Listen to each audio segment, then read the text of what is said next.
Hey there, today I'm going to show you how to make a simple floating shelf that is perfect to display your favorite pieces in your living room, kitchen, and toilet.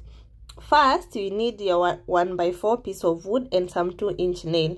You can always get your wood cut at the timber place if you don't have a jigsaw or a hacksaw. The length of my shelf is 15 inches, so I'm going to mark that on the timber.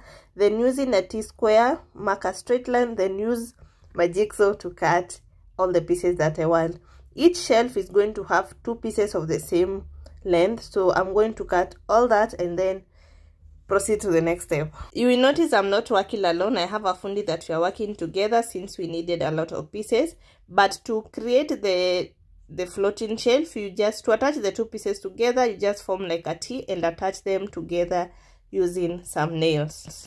After all the pieces were attached together, we went ahead and applied a clear varnish. This is to protect the piece of wood and also to make it easier to clean. This other part is just an extra, so I wanted them to have a different color, but I didn't want to like paint the whole piece, so I went ahead with a magazine and a masking tape to create all the shapes that I wanted. And there you have it, a very simple DIY floating shelf. Thank you so much for watching, and I will see you in another DIY video.